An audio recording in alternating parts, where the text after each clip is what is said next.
Assalamualaikum warahmatullahi wabarakatuh. Selamat datang di channel saya Tutorial Contoh. Untuk kesempatan kali ini saya akan coba menjelaskan kepada Anda jenis-jenis genteng rumah yang perlu Anda ketahui. Nah, mungkin saja ada di antara Anda belum mengetahui beberapa jenis genteng ya. Eh, Fungsi untuk mengetahui jenis-jenis genteng ini sangat bermanfaat ya, karena selain mengetahui jenis gentengnya dan eh, menyesuaikan dengan biaya yang akan kita keluarkan untuk membeli genteng rumah ya. Terutama apabila atap rumah kita ingin diisi dengan genteng. Jadi berikut jenis-jenis gentengnya yang perlu diketahui, langsung saja. Jadi yang pertama, ini ada dikatakan genteng keramik ya. Jadi genteng keramik ini sama halnya seperti keramik-keramik rumah ya. Ciri-cirinya itu jauh lebih halus ya dibandingkan genteng-genteng yang lainnya. Kemudian sifatnya yang mengkilap dan mudah dibersihkan ya. Tentunya mempunyai bobot juga yang lumayan berat.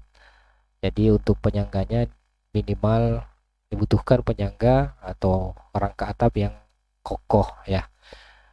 Dan pastinya harganya lebih mahal. Nah, ini bisa mungkin Anda beli di toko-toko terdekat yang menjual genteng keramik ini. Namun pada umumnya untuk genteng keramik ini belum terlalu umum di pasaran ya. Ya, mungkin toko-toko tertentu saja yang menjual untuk genteng keramik jenis keramik ini. Oke, ini yang pertama. Kemudian yang kedua, ada dikatakan genteng tanah liat. Nah, inilah yang paling banyak yang biasanya digunakan di perumahan masyarakat Indonesia. Itu rata-rata menggunakan genteng tanah liat ya. Eh, Genteng yang diperoleh dari tanah liat dan kemudian dibentuk dalam bentuk sedemikian rupa dan dibakar dengan jangka waktu tertentu sehingga diperolehlah suatu genteng yang bisa dimanfaatkan sebagai atap. Nah, keunggulannya sama ya, meredam panas ya, juga bisa meredam panas dan hujan. Namun kekurangannya membutuhkan rangka atap yang lebih banyak dan yang rangka atap yang kuat ya. Hampir setiap wilayah bisa kita dapatkan rumah dengan menggunakan genteng tanah liat ini. Ciri-cirinya biasanya berwarna coklat ya, karena dari tanah liat hasil dari pembakaran ya. Langsung dimanfaatkan kemudian dijadikan atap. Kurangannya bobotnya yang berat ya, dan membutuhkan rangka atap yang kuat dan rangkanya yang banyak ya, tentunya harus presisi, dan biayanya mungkin tidak semahal, walaupun tidak semahal genteng keramik, namun tidak sedikit juga biaya yang kita keluarkan untuk membeli genteng tanah liat ini. Nah, ini bisa diperoleh dari toko-toko terdekat yang ada di wilayah Anda, dan begitu pula dengan jenis-jenisnya ya, karena di sini banyak jenisnya untuk genteng tanah liat. Ya, oke. Selanjutnya dikatakan genteng aspal. Ya, genteng aspal ini walaupun belum terlalu familiar di kalangan masyarakat Indonesia, namun genteng aspal ini uh, merupakan salah satu genteng yang biasa digunakan oleh orang-orang luar negeri ya. Paling sering menggunakan genteng ini, yang pertama selain meredam suara, misalnya kalau misalnya hujan dan melindungi dari panas ya, juga sifatnya yang sangat lentur dan mudah dibentuk ya, mudah dibentuk karena eh, lenturnya, sehingga kita bisa memotong sesuai dengan bentuk atap yang kita sesuai dengan model bentuk atap yang kita punya. Nah, kekurangannya tentunya pasti mahal ya, tentunya pasti mahal dan membutuhkan lapisan tambahan sebelum direkatkan genteng aspal ini. Karena dia bersifatnya lentur, jadi otomatis kita harus berikan seperti triplex terlebih dahulu di atap kita, di atap rumah Anda, lalu barulah dari situ di atasnya kita berikan genteng aspal ini agar susunannya bisa diatur ya sedemikian rupa sehingga menarik dilihat di bagian atap rumah kita. Nah, ini ya.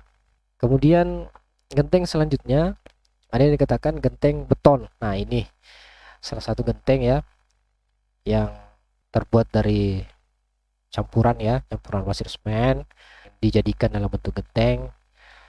keunggulannya mungkin panas dan hujan ini terlindungi ya rumah kita dari panas dan hujan. Dan kalau misalnya hujan tidak bising ya, tidak ribut, dingin pada saat cuacanya itu panas. Di rumah kita itu akan terasa dingin. Kekurangannya tentunya pasti sangat berat ya. Jadi rangka yang harus kita pilih itu rangka yang kuat ya untuk menopang genteng ini. Nah, jika sekiranya Anda berminat untuk beli genteng ini, silahkan mungkin cari di toko-toko terdekat di wilayah Anda. Ya. Selanjutnya, nah ini ada dikatakan genteng metal. Genteng metal ini, nah ini paling banyak sekarang ini ya yang beredar genteng metal ya. Karena selain pemasangannya simpel, begitu pula juga bahannya yang ringan ya karena terbuat dari metal.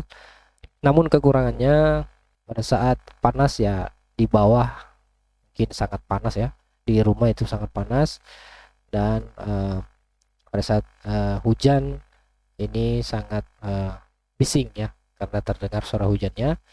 Nah, mungkin salah satu alternatif untuk meredam semua itu diberikan plafon atau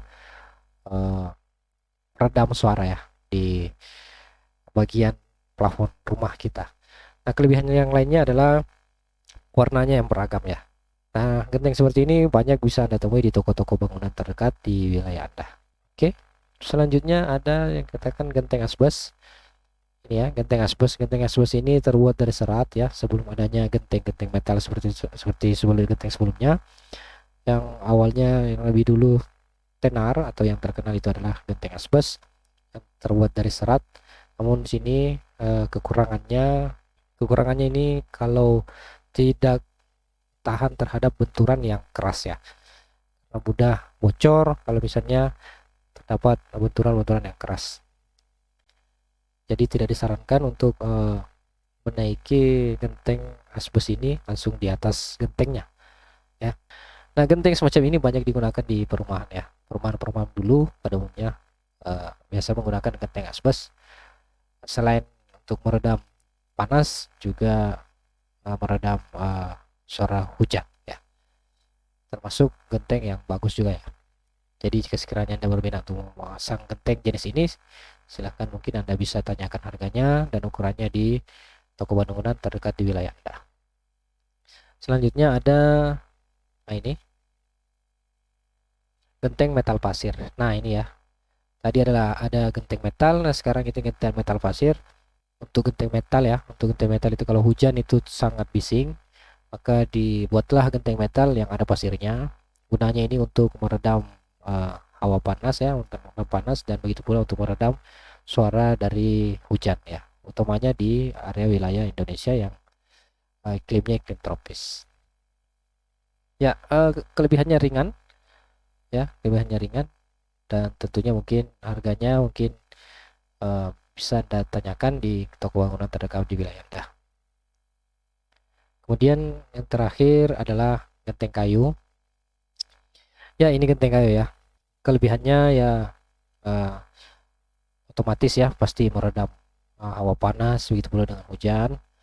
Namun kekurangannya harus perawatan yang rutin ya untuk menghindari keropos pada kayu atau rusak pada kayu akibat pergantian cuaca dan akibat lapuk ya. Ya, genteng ini juga bisa menjadi alternatif bagi Anda selain mendinginkan ruangan rumah Anda, juga tidak bising pada saat hujan.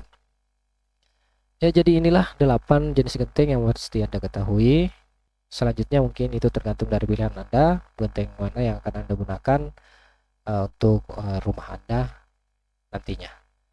Tentunya tidak terlepas dari biaya yang Anda miliki dan kemampuan untuk membangun rumah idaman Anda. Saya harap ini bermanfaat. Terima kasih sudah menonton. Jangan lupa like, share, dan subscribe jika Anda senang. Sampai jumpa di video selanjutnya. Assalamualaikum warahmatullahi wabarakatuh.